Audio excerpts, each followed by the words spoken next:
Hello everyone, this is Moses from Zaatar Gardens. I'm going to show you something really quick. While I was starting my barbecue, I noticed on my moringa tree, right over here, there's two of them. There's another one right over here.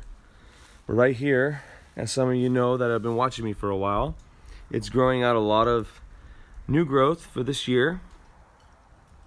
Really nice, and if you keep going down, you could still see them. Like let's say right there.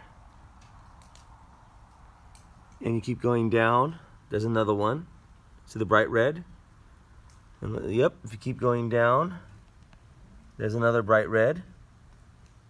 Keep going down, there's another one. And obviously the growth from way underneath. But here's what I noticed today. There's another one. Here's what I noticed today was, and it only happened, it must have happened today because I never seen it before.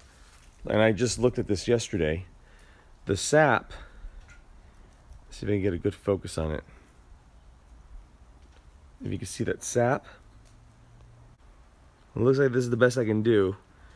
If you guys can see that sap coming, protruding out of the middle of the stem, it's in every branch that I've cut.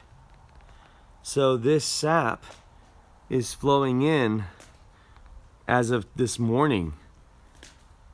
So, and then all of a sudden I'm really seeing a lot of growth. Let me refocus out. I'm really seeing a lot of growth. By the way, that's a fake snake over there. I put snakes around my garden to scare away critters. Sometimes it works, sometimes it doesn't. I'll hang them in the tree as well, fruit trees. Anyways, back to this tree. So like I said, this one really doesn't have any sap coming out of this one, but that one does for sure. But really cool, really interesting.